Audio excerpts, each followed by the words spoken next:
she called to his retreating back. She banged on the door. "They have orders." The younger of the two men behind her spoke in heavily accented English.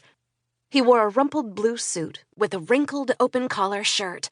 The older man shook his head of dandelion fuzz hair and rested his shopping bags on the floor.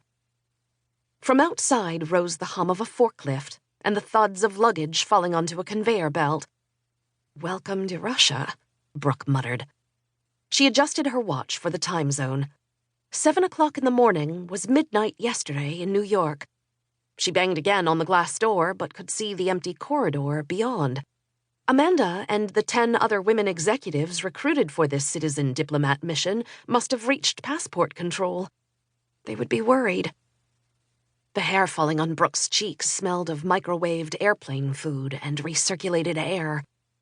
She tucked a strand behind her ear and took a deep breath. Eventually, someone would let her out. No one got stuck at an airport terminal forever.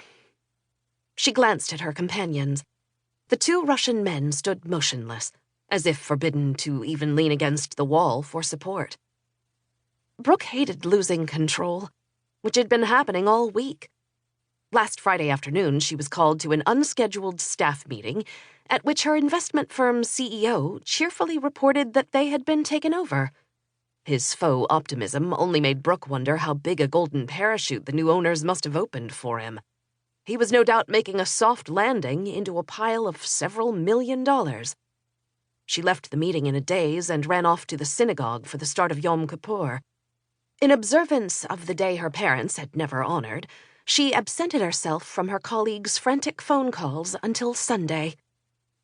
The uncertainties she and her colleagues pondered on Sunday were sealed Monday, when the Wall Street Journal speculated that the takeover would probably result in a bloodbath for the current employees. That afternoon, Brooke and the other executives were told to take off 2 full weeks, a gambit to flush out fraud by keeping the staff away from their accounts so they could be examined unhampered. Not even allowed to visit the office, Brooke would be absent when she most needed to impress the new management, when her clients would be introduced to new teams she had never met, leaving her out of the loop. Never before had she experienced the insecurity of a job suddenly in jeopardy. Her CEO, her mentor, had betrayed her. But adding expertise on Russia's new economy would help her keep her hard-won executive position. Not only did Brooke have the opportunity to help Russian women on this trip, but she could poke her nose into business ventures of this nation, untangling itself from a 70-year time warp. She would return to New York brimming with new ideas and investment opportunities. She might even refresh the Russian language that must be lying dormant in her gray cells. She had heard it often enough in her childhood when her mother and her mother's friends still spoke it among themselves. This trip would be a win-win situation, Brooke had decided that Monday night. On Tuesday, the mission's Russian host had arranged for Brooke's visa, while Brooke splurged for gifts the group could provide the women they would be counseling. On Wednesday, she had boarded the flight, and now, Thursday morning, here she was, stuck in the Moscow airport.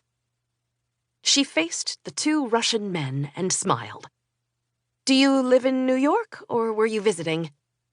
The older man's gaze fixed on her throat, then turned away. Brooke touched the spot he'd looked at and felt her Star of David hanging on a chain. "What exactly are we waiting for?" she asked. No response. On the tarmac outside, the conveyor beeped the mutiny of 1,000 crickets. Her suitcase was probably circling the carousel all alone, the name tag flapping. She hoped it wouldn't be stolen while she was imprisoned here. Brooke banged on the door again. "Hello? Anybody?" When no one answered, she sat down on the floor and crossed her legs, glad that she'd worn her comfortable gabardine pants. So much for discovering Russia.